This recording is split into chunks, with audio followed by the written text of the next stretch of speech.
Bonjour Claire, Bonjour Marjorie, bonjour à bonjour, tous. bonjour tout le monde. Donc aujourd'hui, je voulais évoquer avec toi un thème assez méconnu dans le milieu spirituel, c'est le ventre. Donc généralement, quand on fait un cheminement spirituel, c'est comme un voyage vers les sommets, c'est souvent une ascension vers la lumière. Et pourtant, il existe quand même un autre sanctuaire assez méconnu, donc le ventre, qui est un lieu assez fondamental à explorer, qui abrite, si j'ai bien compris, les racines de notre être et qui demande à être libéré afin de déployer notre plus beau potentiel. Hmm. Donc, Claire, dans un premier temps, est-ce que tu peux nous dire comment toi tu perçois le ventre au vu de tous tes accompagnements chamaniques? Et puis, dans quel état tu trouves nos ventres généralement? Merci Marjorie pour cette invitation à parler de ce sujet qui effectivement est devenu pour moi au fur et à mesure du chemin toujours plus fondamental et toujours plus merveilleux dans comme tu dis, ce sanctuaire, ce temple du ventre et toutes les ressources qu'on va y trouver. Et toutes les portes aussi qui vont pouvoir à cet endroit-là s'ouvrir et nous propulser. Dans les états expansés de conscience dans lesquels je travaille en accompagnement individuel ou collectif, c'est très souvent que la conscience vient me montrer, vient se poser sur le ventre des personnes et me montrer ce qui se joue à cet endroit-là. Et c'est assez rigolo parce que il y a deux grandes tendances que j'ai aperçues maintes et maintes fois. La première, c'est de voir énormément de marques, d'empreintes, de vieilles blessures dans nos ventres. Et souvent, il y a vraiment comme des traces, mais c'est pas juste une trace vibratoire, c'est presque comme s'il y avait des objets, des choses et d'autres un peu lourdes, des sphères d'énergie un peu plombantes, sombres, des miasmes, des vieux lambeaux qui peuvent se trouver là et qui sont reliés à des tas de traumas, d'événements douloureux qu'on a pu vivre et qui ont laissé des empreintes à cet endroit-là. Et c'est drôle comment parfois ça m'apparaît vraiment comme très très très concret. Et c'est comme si vraiment ces vieux trucs demandaient à se libérer et à laisser place et à libérer la place du ventre. Et parallèlement, sous un autre regard, ça m'est aussi souvent montré à quel point le ventre est un endroit qui a été déserté. Donc là, c'est presque une vision inverse, mais c'est comme si il n'y avait plus rien, plus de vie, et que c'était un endroit qui était devenu vraiment très aride, comme si ça faisait très longtemps que nous-mêmes, on n'avait pas habité cet espace, et qu'il était devenu, oui, ce lieu désertifié dans lequel il n'y a plus de conscience, il n'y a plus d'amour, il n'y a plus de vie depuis très longtemps. Et c'est drôle parce que il est appelé à devenir une terre fertile. Et vraiment comme notre terre intérieure, tu vois, notre terreau intérieur, dans lequel les plus belles graines de notre créativité, de nos créations et de notre plus bel être, de notre plus belle essence vont pouvoir germer. Et du coup, il y a un chemin à faire dans notre processus d'évolution, de conscience, de guérison, pour libérer cet espace, le soigner et ramener la vie à cet endroit-là pour que ça redevienne cette terre fertile qui va pouvoir germer. Voilà Et globalement comment ça m'apparaît souvent dans les d'accord. états expansés de conscience. Et dans quelle mesure les hommes, alors les hommes avec un H majuscule, ont-ils été encouragés ou découragés justement à explorer cette dimension émotionnelle et énergétique, surtout la partie énergétique Mm. liée à leur ventre? Ben, c'est vrai qu'on a été très fortement coupé de cette Hmm. zone-là. non seulement par une société qui a tout misé sur l'intellect, le mental, la tête, et du coup c'est comme si tout notre centre de gravité était monté au niveau de la tête, alors qu'il est censé, Mm. ce grand centre d'énergie vitale, être dans ce qu'on appelle le hara, dans le bas-ventre. Et notre société, elle a tellement été intellectualisée qu'elle nous a énormément coupé de ce ventre et de tout ce qui va avec, le côté instinctif, le côté intuitif, le côté créatif, le côté puissant aussi, on y reviendra, des énergies qui peuvent s'éveiller dans notre bas-ventre.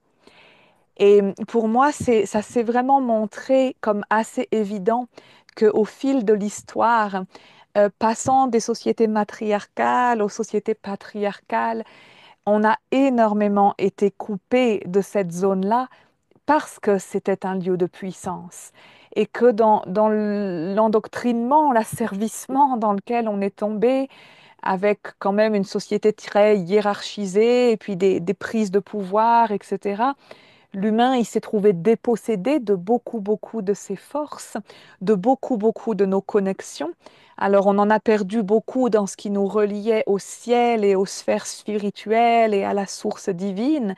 Il y a eu beaucoup de conditionnements et de liens qui ont été coupés ou malmenés à cet endroit-là. Mais il y a eu d'énormes coupures au niveau du ventre. Et c'est vraiment comme si quelque part, on savait à quel point un être humain qui développait toute sa puissance, c'était un être qui était connecté au ventre et à la puissance du ventre et du bas-ventre et des organes sacrés et de la sexualité, etc. Tout ce qui est logé là. Et c'est pas étonnant que on a vraiment euh, cherché à étouffer tous les anciens cultes des anciennes déesses qui représentaient cette force de la puissance du ventre, de la fertilité, de la fécondité, de toute cette énorme puissance de vie logée à cet endroit-là. Il y a beaucoup d'anciennes déesses qui sont représentées dans les sociétés très anciennes avec un Mm. énorme ventre et les jambes écartées. Tu vois, cette immense puissance qui a été même diabolisée. Et du coup, on en a fait vraiment comme l'œuvre du diable, quoi, de ces sorcières qui étaient reliées à ces puissances de la terre. On a vraiment cherché à nous couper énormément à cet endroit-là. Et c'est triste parce que maintenant, on est là à chercher un chemin pour nous sortir de tout l'obscurantisme et toutes les limitations et toutes les souffrances dans lesquelles on a vécu tous ces derniers siècles. Et l'humain est vraiment en marche. Et souvent, bah oui, on cherche la lumière vers le haut. Et on a raison, hein, il y a vraiment une belle, grande, immense source de lumière qui vient d'en haut, si on peut dire ça comme ça. Mais en fait, il se trouve que si on n'a pas la force de vie du ventre pour nous ériger vers le retour, vers cette divinité en nous, vers cette lumière de la source en nous, eh bien, non seulement on va pas pouvoir s'élever, on n'aura pas comme l'impulsion, la sève pour permettre de nous élever, mais aussi on n'aura pas le réceptacle pour recevoir les plus belles impulsions de la source, du ciel, de notre être, de notre étoile, appelons-le comme on veut, qui cherche à descendre, à toucher terre à travers nous, à vraiment bénir notre vie sur terre, transformer notre vie sur terre. Mais pour que ces impulsions descendent, encore faut-il que nous ayons l'assise et vraiment comme la coupe, le réceptacle pour le recevoir, les recevoir. Et c'est pour ça que souvent on dit l'un ne va jamais sans l'autre. La semence blanche reliée au ciel à l'intérieur de l'être humain ne peut pas aller sans la semence rouge du bas-ventre, cette puissance de vie, cette force de vie. Elles vont vraiment ensemble et notre chemin d'éveil dans son sens le plus abouti et le plus harmonieux ne peut se faire que si ces deux polarités en nous, ces deux origines aussi, céleste et terrestre, dansent en harmonie et retrouvent ensemble un chemin vraiment unifié. un flux d'énergie qui circule fluidement de l'un à l'autre. Mm. Et je vois énormément de marcheurs sur le chemin spirituel qui, qui peuvent être dans des démarches très éthérées et Mm. vraiment beaucoup manquer de cette force du ventre. Et ça peut créer des tas de dommages ou d'aspects regrettables sur le chemin. Ça peut donner déjà une quête spirituelle qui est au déconnecté de la vie quotidienne, concrète, alors que c'est dans cette vie-là, dans notre point présent, très incarné dans notre vie Mhm. de tous les jours et dans la banalité du quotidien, que les plus belles ouvertures spirituelles sont amenées à porter leurs fruits. Ce n'est pas censé être deux sphères déconnectées et malheureusement pour beaucoup de monde, ça l'est. Beaucoup de gens vivent soi-disant de très belles expansions dans les plans spirituels, de très beaux voyages, de très belles connexions, mais ne jouissent pas d'une harmonisation concrète sur le plan de l'incarnation. Alors c'est vraiment important d'une part à cet endroit-là qu'on ait cette force du ventre et cette prise de terre qui nous soutiennent et qui permettent à ces flux spirituels, à ces fruits de notre travail spirituel de descendre sur la terre. Et d'autre part, ça va aussi à cet endroit du ventre nous donner de la force, de la vaillance. L'autre fois, dans un autre échange, on a parlé du courage de la transformation. Et pour moi, ce courage, il vient énormément de la force du ventre. Parce que sinon, ouvrir ma conscience au plan invisible, au monde subtil, à tout ce qui se joue dans ces plans-là, à toutes les ombres qui appellent dans ces plans-là à retrouver le chemin de l'unité, ça peut être très fortement déstabilisant et ça peut vraiment nous faire tanguer très fort si on n'a pas en bas un point d'ancrage et de force vraiment costaud pour nous accompagner sur ce chemin. Et donc c'est vraiment aussi pour moi le siège du ventre, un garant qu'on va pouvoir avancer dans le chemin d'expansion de conscience sans se faire complètement déboussoler, sans perdre la tête, sans perdre l'équilibre, sans être complètement chaviré par nos expansions de conscience, mais ça va vraiment pouvoir voilà, garantir que ça va être un chemin de transformation qui va nous permettre de nous déployer pour le mieux, harmonieusement, dans l'équilibre, etc. Justement, tu l'as dit tout à l'heure, tu disais que le ventre, c'est souvent associé quand même à la terre, à la fertilité, à l'intuition. C'est que maintenant, c'est aussi le siège de nos émotions. Mm. On parle aussi beaucoup de puissance féminine. Et j'aimerais savoir pourquoi, en tant que femme, il est vraiment essentiel de retrouver ce chemin, justement, cette connexion avec le ventre. Mm. Ben, dans ma compréhension, là où j'en suis actuellement, je peux vraiment sentir et percevoir de plus en plus comment, en tant que femme, incarnée dans un corps de femme, on a une constitution énergétique qui va nous permettre d'être particulièrement en affinité avec ces énergies de la déesse. C'est pas pour rien qu'on la nommait comme féminine et de la terre. Et dans nos constitutions mêmes et dans ce ventre que nous avons, les organes de création que nous avons, l'utérus que nous portons, on est particulièrement câblé pour être les lieux dans lesquels des processus de création vont pouvoir se vivre, des processus aussi de transformation, de transmutation, de mort et de renaissance, comme on le vit chaque mois dans nos lunaisons, dans nos menstruations. On est vraiment avec cet organe de notre ventre et tout ce qui va avec dedans, câblé pour être proche de ces énergies-là.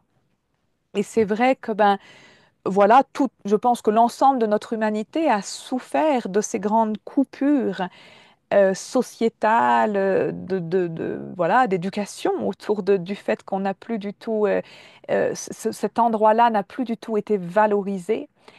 et que pourtant c'est ici que se trouvent nos plus grandes forces et qu'en tant que femme, on va retrouver des chemins qui nous permettent vraiment d'être les génitrices d'un monde nouveau et que dans ce ventre créateur, on n'a pas seulement les ovules pour créer des enfants et donner la vie sur un plan vraiment procréé, mais on a aussi toute la capacité vibratoire de, de, de libérer ce magnifique réceptacle et de faire en sorte que dans nos ventres, les nouvelles semences d'un monde nouveau, vraiment comme des impulsions de lumière qui actuellement cherchent très fort à toucher terre, à descendre des plans spirituels pour ensemencer une nouvelle terre, et ça, c'est des visions vraiment très concrètes que j'ai déjà eues maintes et maintes fois. C'est particulièrement dans la matrice du ventre féminin que ces germes lumineux, comme des fréquences lumineuses, comme des ensemencements lumineux, vont pouvoir prendre vie et jaillir, s'offrir au monde. Alors, ça peut se faire à travers tous nos projets qui sont des créations quelque part, Mhm. tout ce qu'on va avoir envie de mettre au monde, d'exprimer dans le monde, voilà, de créer des tas de sortes d'activités, d'entreprises qu'on va avoir envie de mener. Mais ça va se faire aussi sur un plan subtil, énergétique, où c'est quelque part à travers ces réceptacles-là qui ont été des lieux très cachés, très secrets et aussi très piétinés, très Mhm. bafoués, très, voilà, hein, qui ont été vraiment très écrasés, très, c'est dans ces magnifiques calices du ventre de la femme que pour moi, le germe du nouveau monde est en train de prendre vie.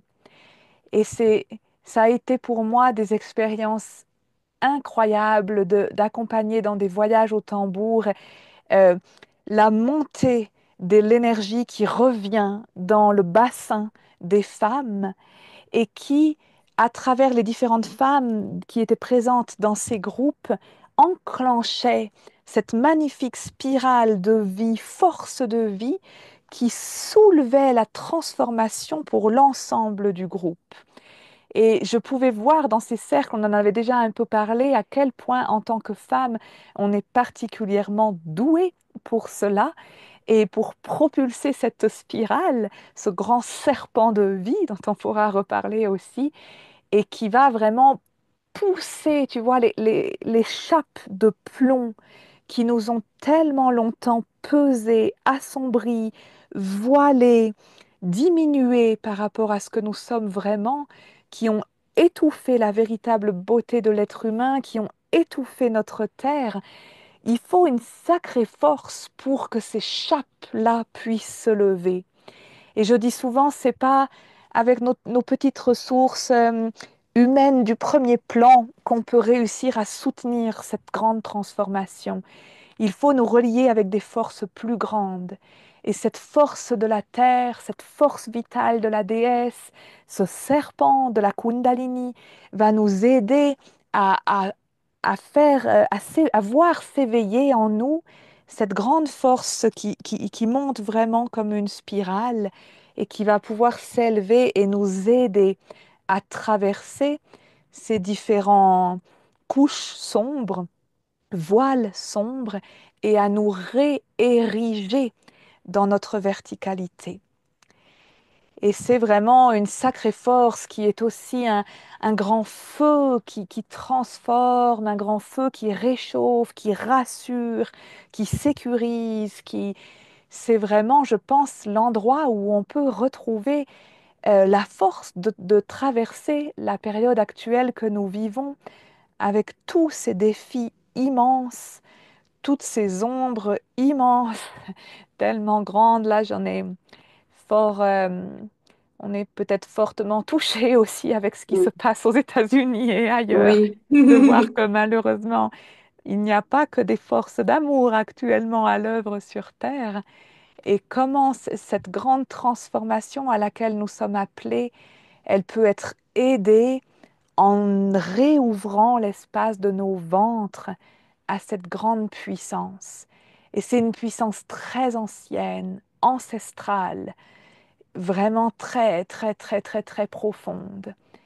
Et je crois que surtout pour tous ceux d'entre nous qui marchons un chemin spirituel, un chemin de lumière, un chemin de guérison, pour nous, pour les personnes qui nous entourent, pour notre monde, on a vraiment tout intérêt à ramener notre attention, notre conscience à cet endroit-là.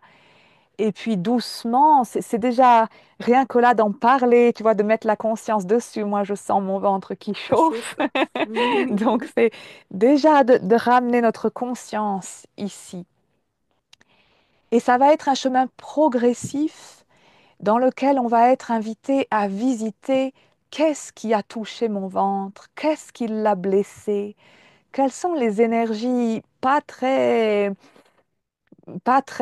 en adéquation avec mon essence, qui ont envahi mon ventre, qui ont pris place dans mon ventre, qui ont même pris possession de cet espace, et peut-être même qui ont déposé sur ce ventre une grande croix d'interdiction, interdiction de revenir dans l'espace de ce sanctuaire, comme tu le nommais, de ce temple.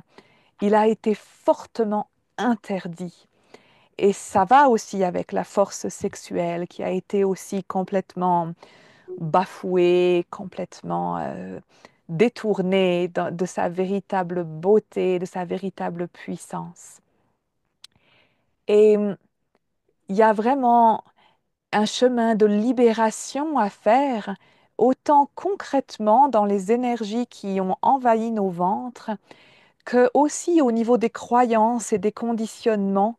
Il y a vraiment un chemin de délivrance à faire pour se redonner la permission d'ouvrir la porte de nos ventres et de se faire aussi confiance que l'immense force qui va en jaillir n'est pas la force diabolique ou destructrice qu'on a voulu nous faire croire qu'elle était, et que dans nos églises, on a beaucoup euh, fait croire qu'il fallait plus du tout ouvrir ces portes-là si on C'est voulait ça, avoir un ouais. droit chemin vers le divin. Il y a eu combien d'endoctrinements qui sont venus malheureusement de nos églises. Et du coup, je perçois souvent dans les accompagnements que je donne qu'une partie de nous peut avoir envie de retrouver l'accès, de retrouver cette force, sentir que oui, ça me manque, j'ai besoin de retrouver ce feu, cette vaillance. Et une autre partie peut se trouver encore, parfois on n'a pas tellement conscience de celle-ci, mais peut se trouver encore sous le joug de l'interdiction patriarcale. Et je ne dois pas déployer ma puissance parce que je risquerais de faire des vagues. Je me dois de rester petite, cachée, discrète, sans quoi il risquerait de m'arriver quelque chose ou de, voilà, que je sois châtiée, que je sois bannie, que je sois punie, que je sois je ne sais quoi. Et c'est vraiment très présent. Alors voilà, il y a ce chemin à faire de libérer les marques. Dans toutes les marques qui ont touché nos ventres, il y a aussi tous les avortements, toutes les fausses couches, tous les projets qu'on a tellement voulu porter et qui n'ont jamais pu aboutir. C'est aussi comme des Mm. traces d'avortement sur un autre D'accord. plan. Des rêves, des idéaux qu'on a pu avoir mais qui se sont effondrés, qu'on n'a pas pu les mener jusqu'au bout. Euh, il y a beaucoup, beaucoup de traces et puis il y a beaucoup toutes les traces d'abus, d'intrusion sont des Mm. traces tellement énormes dans nos ventres. Et c'est toutes sortes d'abus en cascade qu'on peut retrouver et qui ont marqué, qui ont bloqué l'accès. Et donc c'est un chemin progressif qui va se faire, mais vraiment important parce que encore une fois, notre plus grande élévation et nos plus grandes ouvertures ne pourront se faire s'il n'y a pas à cet endroit-là la force et la ressource et le réceptacle pour que ça se fasse. Et dans mon propre chemin, ça a été étonnant de voir que les différentes libérations qui sont venues successivement, peut-être quand j'étais prête pour ça, au niveau du ventre et de l'utérus, m'ont ouvert des portes étonnantes, y compris ce qui a été nommé dans certaines de mes expansions de mm, conscience et de mes rêves la porte des étoiles. Et c'était pour moi comme une surprise de me dire quoi? L'utérus est une porte des étoiles et la libération de notre utérus, retrouver notre matrice féminine originelle, vraiment la vibration pure et originelle de notre utérus, et le déclic qui va nous permettre, la porte qui va nous permettre de retrouver nos origines stellaires. Et ça, moi, quand ça s'est commencé à se montrer en moi, j'ai presque du mal à y croire avant d'entendre d'autres personnes en parler et me dire, tiens, en fait, c'est pas un délire New Age, c'était connu des anciens initiés, que ce lieu de l'utérus était une grande porte qui permettait de reconnecter nos origines stellaires et nos liens avec ce qui se passe dans d'autres plans galactiques. Et on est loin de l'imaginer, souvent. mm. Avant de changer de sujet, je vais juste continuer un petit peu sur l'utérus. J'avais deux questions. Déjà, est-ce que les femmes qui nous écoutent et qui n'ont malheureusement plus d'utérus peuvent quand même se connecter à cette porte des étoiles que tu évoques? Et pour, et pour se connecter à cet utérus, est-ce que c'est en méditation ou il faut obligatoirement, je sais pas moi, un voyage chamanique pour retrouver cette connexion? Euh, déjà, pour moi, c'est évident que les femmes qui n'ont plus l'organe physique peuvent Mm. encore se connecter à cette porte, à cet espace, comme s'il était déjà là, encore là. Oui. C'est comme des glandes qui ne sont plus présentes dans notre corps et qui pourtant sont encore actives. Donc voilà, pour moi, il y a pas de problème à ce niveau-là. Il y a peut-être un chemin à faire aussi, à comprendre qu'est-ce qui s'est Mm. passé dans le chemin concret pour que ça arrive et qu'est-ce qui s'est joué à cet endroit-là. Mais en tout cas, dans l'information, c'est toujours présent et l'empreinte est toujours là, la porte est toujours là. Voilà, dans mon ressenti, c'était assez évident. Et après, pour s'y connecter, euh, c'est vrai que je pense que c'est un... Déjà, ça vient naturellement peut-être sur notre Mm. chemin, qu'à un moment donné, ces forces se réactivent et que parfois, on n'a pas grand-chose à faire pour que ça se réactive, heureusement. C'est l'heure, ça vient, ça se fait. Toutes les initiations qu'on vit chaque jour au quotidien sans même nous en rendre compte sont en train de faire l'espace, de rouvrir ces chemins. N'oublions pas qu'il y a sans cesse en nous cette étoile de notre être divin qui pulse, qui pulse, qui pulse et qui envoie à toutes nos cellules, sans même que notre petite tête le sache, un signal pour qu'on puisse se retrouver dans toute notre intégrité physique, vibratoire, et qu'on puisse retrouver qui nous sommes véritablement. Donc moi, je fais vraiment confiance que cette étoile en chacun, tout être qui se met sincèrement en chemin, il va être aidé dans ce sens et ça va commencer à se libérer, à s'activer. Les différents centres vont commencer à se nettoyer, à s'ouvrir, à se réharmoniser, à se remettre en lien les uns avec les autres, sans qu'on ait grand-chose à faire vraiment de notre volonté volontaire pour ça. Après, c'est sûr que c'est intéressant de se rappeler que c'est comme une coopération entre nous et l'humain que nous sommes, avec quand même notre intention, notre conscience, notre sensibilité et ces énergies divines qui de toute façon sont à l'œuvre. Donc effectivement, comment je peux peut-être offrir des temps, des espaces où je vais me relier avec mon ventre, essayer avec ma conscience sensible, mon intériorité, de prendre place dans ce ventre, aller essayer de placer ma conscience dans cet espace et peut-être sentir comment ça va dans mon ventre. Est-ce que c'est plutôt chaud, plutôt glacial, plutôt vivant, plutôt désertique, Mm. commençait et déjà juste de prendre contact, d'aller voir ce qui est là. Et puis peut-être dans mon intention, je peux vraiment inviter euh, mon ventre, mon utérus sacré dans toute sa puissance et sa pureté originelle à se réactiver.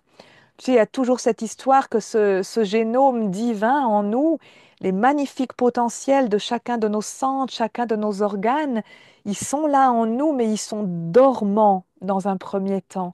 Donc, comment nous, en tant qu'êtres humains, on peut inviter avec notre conscience, notre intention, à réactiver ce potentiel originel, de l'origine, toute la puissance, toute la pureté de l'origine de notre ventre. Et si je pose cette intention, c'est fort comme intention. Mm. Et si je la cultive quelques jours de suite dans mes petites visualisations, reliances, quelques minutes, et qu'après je lâche, c'est possible qu'il y ait des choses qui s'activent, qu'il y ait des libérations, des purifications qui se fassent, et qu'après peut-être des espaces nouveaux s'ouvrent pour moi. Et nous, en tant que femmes, on a vraiment la chance de pouvoir voir ce processus aussi s'accompagner encore une fois avec les menstruations. Et peut-être on a toutes déjà remarqué à quel point dans les menstruations, certains mois, le sang, il est très noir, il est très chargé. D'autres mois, il est beaucoup plus clair et fluide. Mm. Elles sont toujours différentes et on peut accompagner avec notre conscience, notre intention, notre demande à ce que vraiment ce sang, nous on a cette chance que chaque mois ce processus de purification du ventre se fait. Donc on peut aussi demander, libère, libère tout ce qui m'empêche, tout ce qui m'encombre, tout ce qui n'est pas moi, tout ce qui envahit mon espace de ce temple sacré et permet à la vibration de la vie sous sa plus belle splendeur de refleurir en moi. Et vraiment, je pense que c'est une intention puissante. Et cette intention, je suppose, pareil, hein, j'en reviens, mais je pense à ces femmes qui ont des moyens de contraception qui coupent les règles ou les femmes ménopausées, elles peuvent quand même la poser même si elles n'ont plus de menstruation. Oui, oui, Mm. tout à fait. Quelque part, ça continue. Il y a Ça toujours continue, le ouais, cycle, il est l'énergie. toujours là. Oui, Mm. on est toujours Mm. vraiment relié à ce cycle, oui. Tout à Mm, l'heure, tu as évoqué ainsi, tu as parlé rapidement de la déesse. mm, Et j'aimerais que tu nous en dises un peu plus sur ce que tu appelles la déesse, même si possible aussi tu nous as parlé du serpent doré. mm, Et comment les cultures anciennes considéraient déjà la déesse. Après, si tu veux nous parler faire un lien avec le serpent doré, mm, si c'est lié ou pas. mm. Eh bien, je n'ai pas la science infuse sur ce sujet. J'ai vécu en moi plein de magnifiques transformations depuis que l'énergie de l'ancienne déesse, notamment sous le nom de Inanna, donc comme elle était connue à Sumer, est venue en moi dans mes expansions de conscience, dans les champs de médecine qui traversaient, dans mes sessions au tambour. C'est vraiment sous cette forme qu'elle s'est particulièrement présentée à moi. Je l'ai aussi rencontrée sous d'autres noms, sous d'autres visages, dans Mhm. mes propres voyages, mais aussi pour beaucoup de personnes que j'accompagne. Donc, on la connaît sous les noms de Isis, de Ishtar, de Inanna, mais aussi des Vierges noires, mais aussi de la vouivre chez les Celtes, cette Mhm. énergie du courant de la terre qui est vraiment similaire à ce serpent qu'en Inde, on nomme Shakti Kundalini. Et donc, pour moi, c'est toujours la même force que différentes cultures et traditions anciennes ont nommé différemment et ont donné des représentations un peu différentes. Mais finalement, pas tant, parce que le serpent apparaît quasiment dans toutes ces cultures, à toutes Oui. ces Mhm. époques très différentes. La chouette aussi, qui représente l'animal qui n'a pas peur du noir et qui traverse la nuit et qui est capable d'éclairer l'obscurité. parce que dans ce chaudron de la puissance du ventre, donc les anciennes déesses, souvent on les voit représentées avec une grande spirale sur le ventre, ou comme je disais, avec un très très très gros ventre. Là, il y Mm, a même des représentations mégalithiques de ces déesses mm, mères avec les gros seins et l'énorme ventre. Euh, donc il y a vraiment plein de représentations différentes, mais on sent dans ces représentations que, tiens, il y a un lien avec cette force du ventre.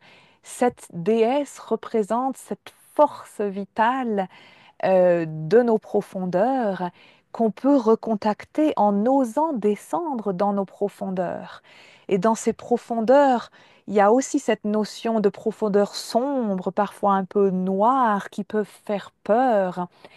Et c'est le lieu de notre grande puissance. Donc c'est intéressant de voir qu'elles sont accompagnées de la chouette et que pour nombre d'entre nous, dans nos chemins d'éveil, on peut vivre aussi de belles reconnexions avec cette énergie ailée de la chouette qui à la fois n'a pas peur du noir, n'a pas peur de descendre dans la profondeur, contacte cette force du serpent, cette force ondulatoire qui peut en nous s'éveiller.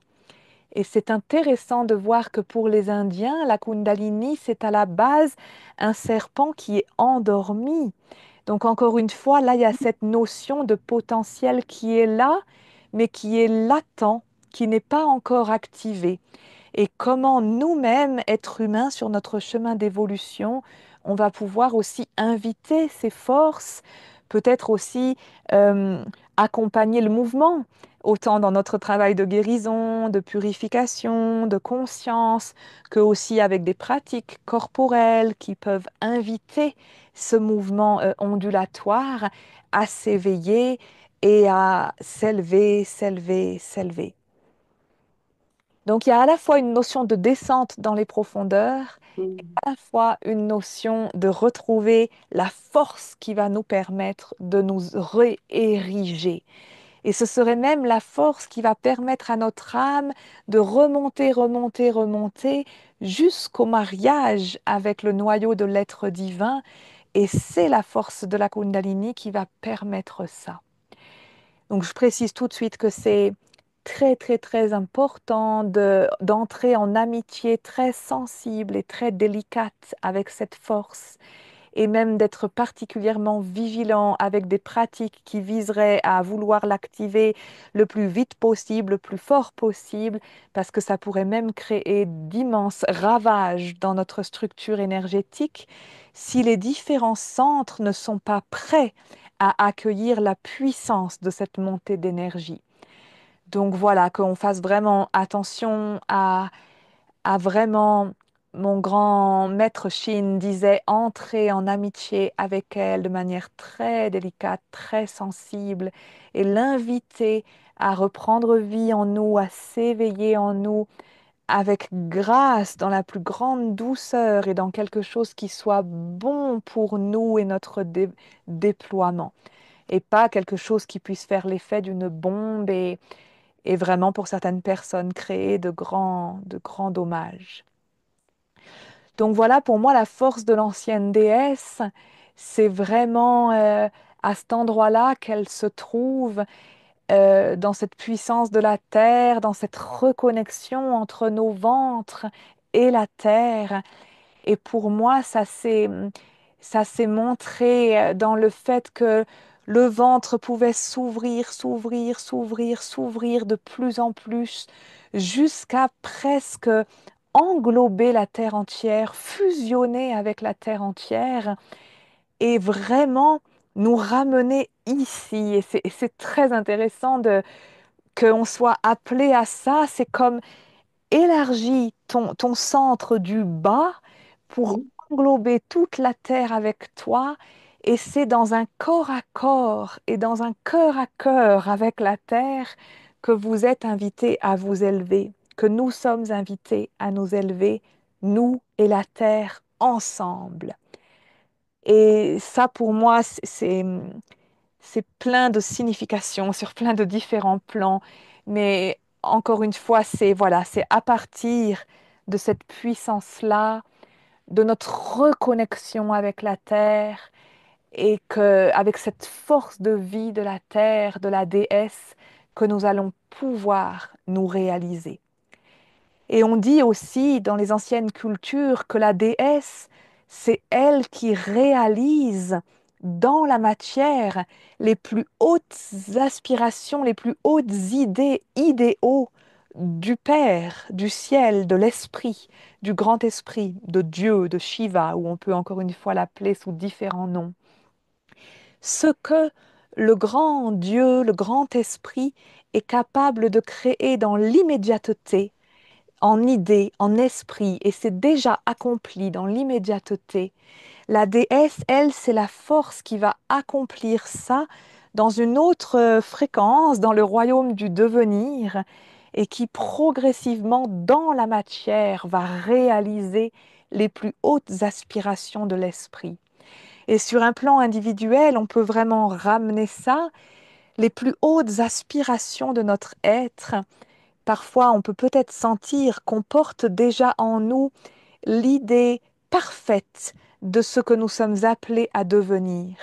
On a peut-être quelque part la conscience de ce que nous sommes déjà dans un plan de parfaite réalisation. Et il faut qu'il y ait une force qui nous fasse, qui amène notre petit personnage humain et notre âme terrestre avec tout ce qu'elle comporte, qui l'amène vers cette réalisation. Et c'est la force de la déesse en nous qui va le faire.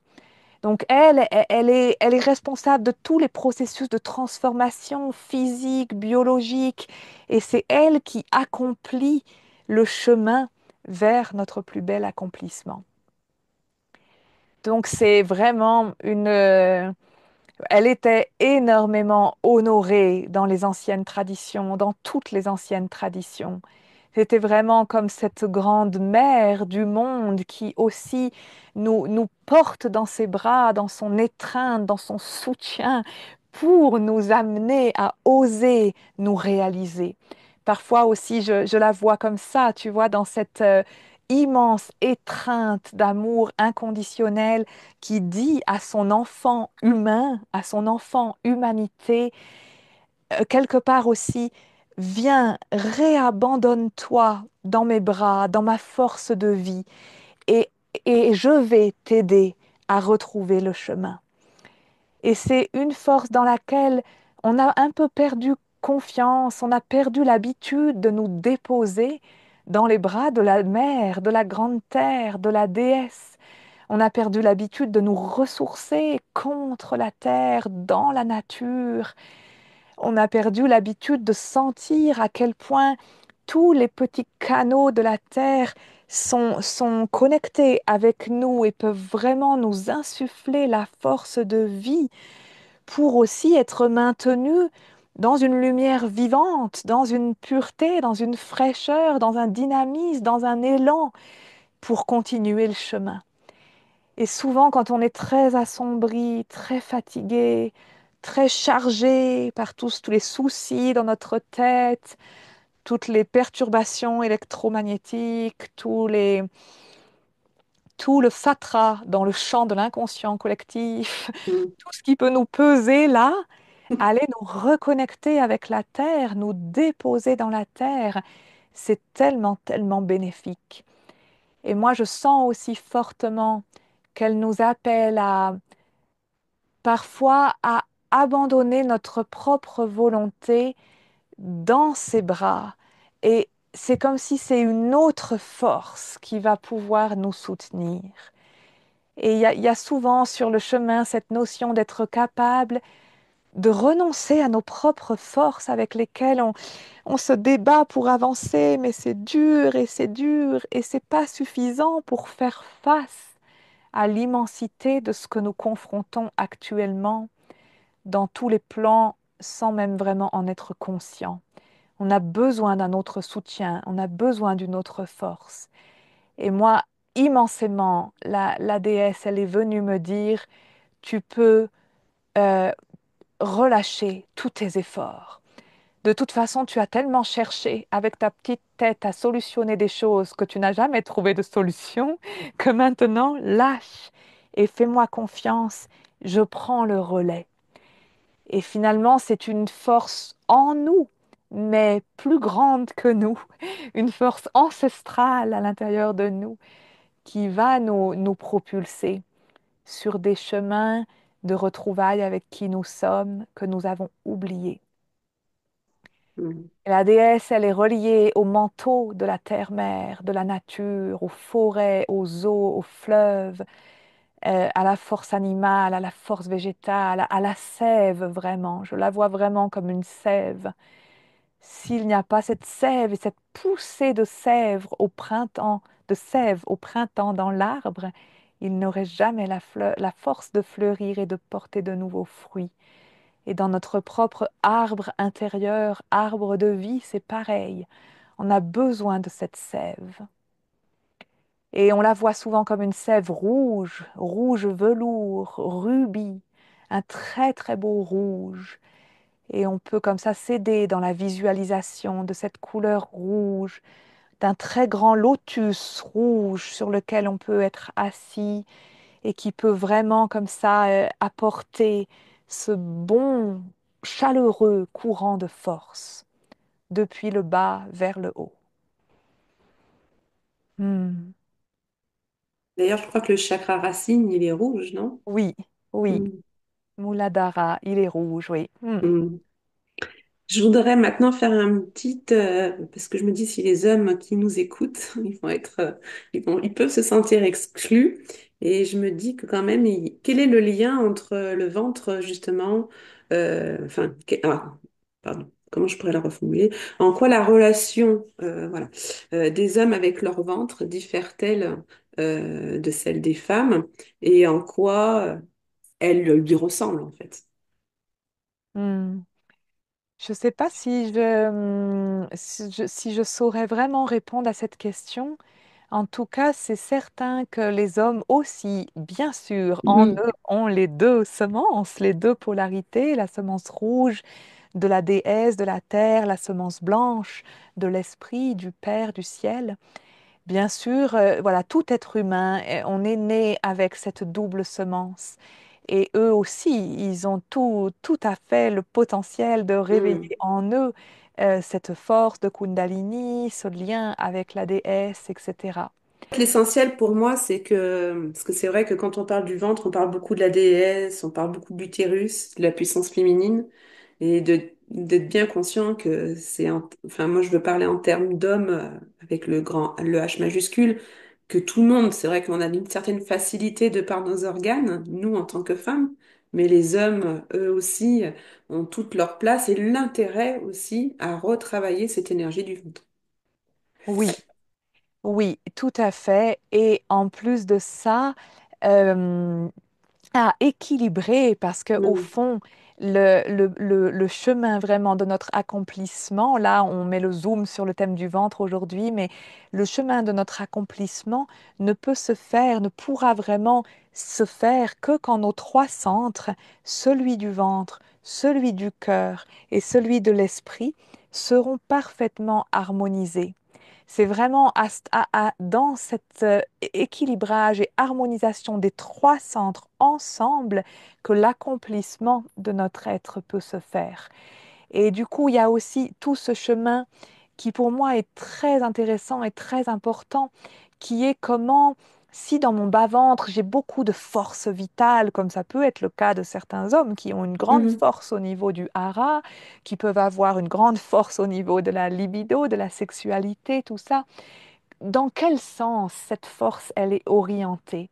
Et est-ce qu'elle est bien alignée avec le centre de mon cœur, avec vraiment est-ce que c'est une force qui s'exprime dans l'amour ou est-ce que c'est une force qui est déconnectée de mon cœur? Ça, c'est vraiment une grande question et Mm. qui peut s'exprimer tout à fait à côté de l'amour et aussi avec l'esprit et cette lumière du ciel, du Père.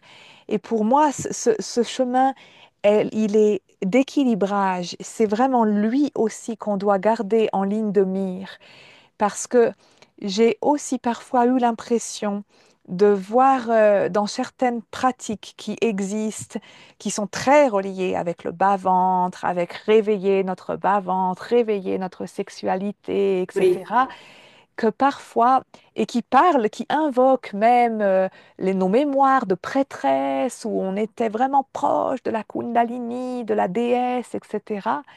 Ça m'est parfois apparu très fort à quel point il pouvait y avoir une dérive qui fait qu'on a oublié que le véritable rôle des prêtresses pour moi, oui, c'était de cultiver ce magnifique temple à l'intérieur, dans la relation avec la déesse, avec la vouivre, avec la Kundalini, tout ça. Mais pour que ce réceptacle soit prêt à recevoir aussi vraiment l'alignement de notre être divin, de notre je suis, de notre être véritable, du divin en nous, cette lumière d'en haut qui peut descendre et se déposer dans ce chaudron de la déesse. C'est vraiment comment les deux doivent toujours être ensemble. Et en fait, dès lors qu'on cultive surtout l'un et pas l'autre, il y a des dérives Mm. qui peuvent arriver. Et il y a dans ma mémoire, j'ai eu plein de fois des petits aperçus des dérives qu'il y a eu dans les temples, au sein des prêtresses, qui à des moments donnés ont quitté un chemin d'alignement, un chemin de sagesse, et il y a eu cette force sexuelle qui était éveillée est partie malheureusement un peu dans tous les sens et n'a plus servi le plus bel accomplissement de l'être humain vers la réalisation de l'être en lui.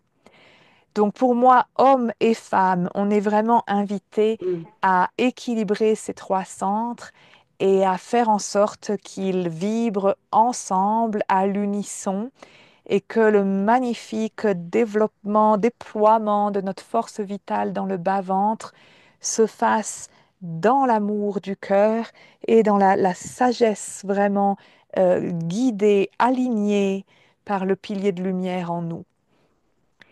Et c'est vraiment, voilà, vraiment fondamental. C'est l'heure aujourd'hui de ne plus se perdre dans des chemins de traverse ou de travers, j'allais dire. Oui. Ma dernière question, donc pour clôturer un petit peu cette interview, parce que le temps passe, le ventre est en rapport avec la naissance. Donc selon toi, est-ce un lieu important à libérer pour la naissance d'un nouveau monde? Hmm. Eh bien, oui, très certainement. Comme je le disais un peu tout à l'heure, j'ai eu plein de fois cette vision magnifique du ventre. Alors pour le coup, vraiment des hommes et des femmes, hein, mais qui s'ouvrait, même si c'était peut-être particulier chez certaines femmes qui s'ouvrait pour recevoir l'information du monde nouveau. Et ça me montrait vraiment comme des petites impulsions de lumière, comme des fréquences, vraiment comme des informations qui viennent réinformer, tu vois, informer le nouveau monde et qui descendaient comme ça. Et ça me disait vraiment que ces nouveaux ensemencements pour la nouvelle terre, qui viennent également des hiérarchies spirituelles et des êtres maîtres ascensionnés, présence de lumière, qui sont particulièrement concernés par ce qui se passe sur Terre et dévoués à participer à ce qui se joue ici pour nous tous et qui a une incidence sur plein d'autres plans dans l'univers. Donc il y a beaucoup de présences, beaucoup d'êtres qui sont particulièrement concernés et dévoués à soutenir.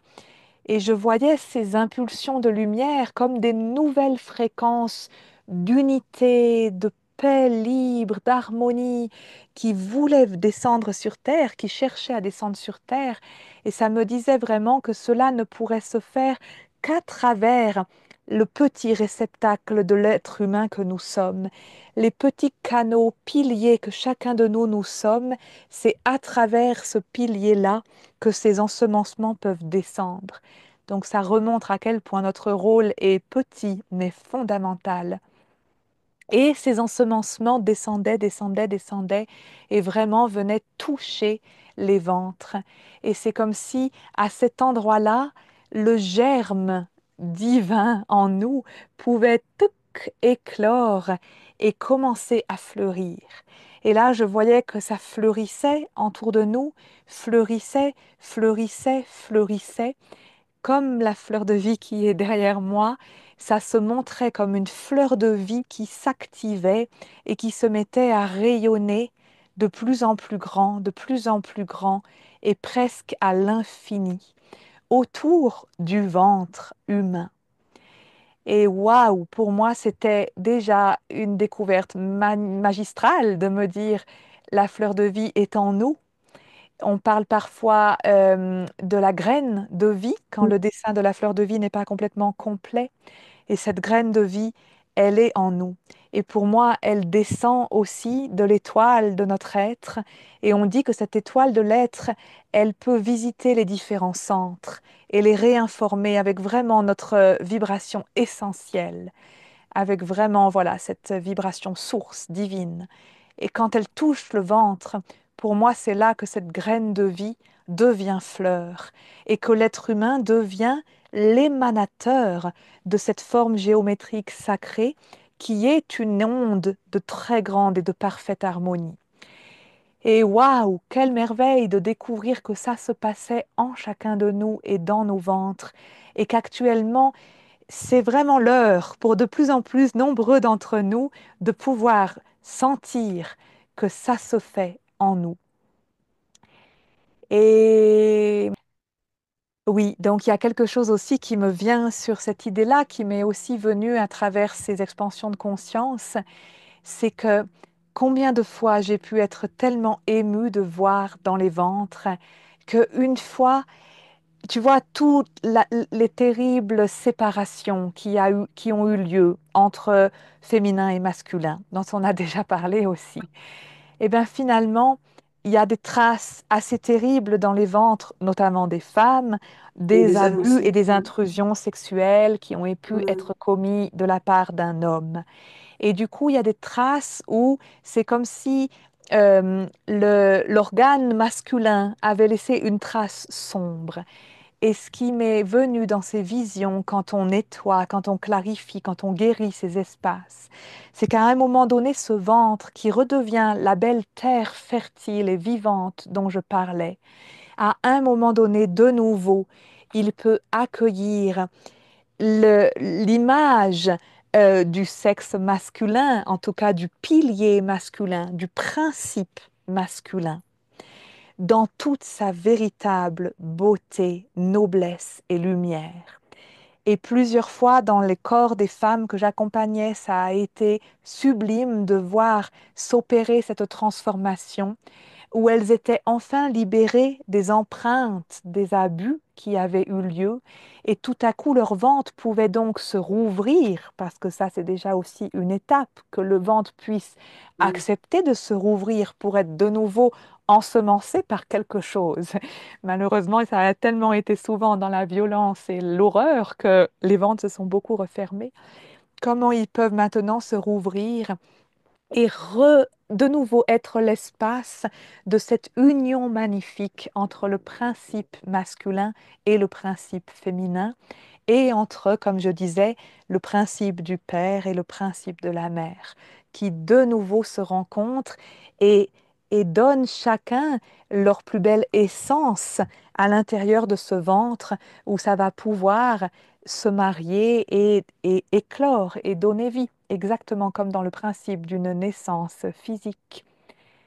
Et c'est l'heure pour cela. Je crois la naissance du nouveau monde a besoin d'un père et d'une mère, a besoin du principe masculin et du principe féminin, a besoin de cette lumière qui descend dans la verticalité et de ce chaudron du ventre guéri et épanoui pour l'accueillir.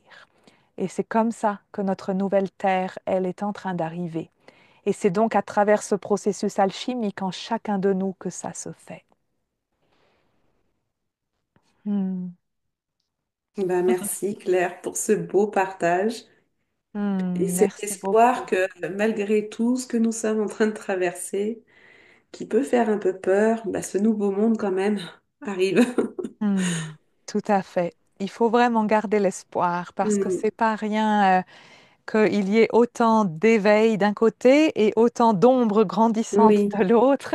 Ne nous faisons pas décourager, mais vraiment gardons notre cap sur cette transformation et sur le fait qu'à un moment donné, il y aura un seuil d'humains qui auront reconnecté ces énergies de vérité, de splendeur à l'intérieur de nous, d'amour, d'unité, d'harmonie, et que ce sera l'heure d'une bascule qu'on pourra voir concrètement opérer dans la matière.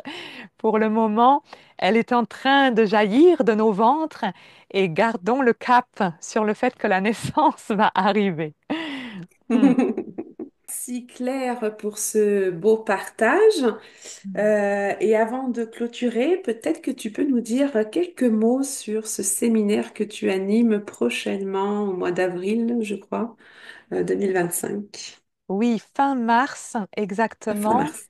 C'est un séminaire qu'on a intitulé À la rencontre de la grande déesse, justement, et que j'aurai la joie d'animer avec trois grandes sœurs sur le chemin, de très grandes dames initiées de longue date dans le courant de la tradition cosmique et qui vont nous permettre, c'est un séminaire initiatique entre femmes pour justement aller davantage à la rencontre de ces énergies de la déesse en nous, pouvoir davantage les inviter à s'éveiller en nous et pouvoir davantage œuvrer avec elles au service de la vie.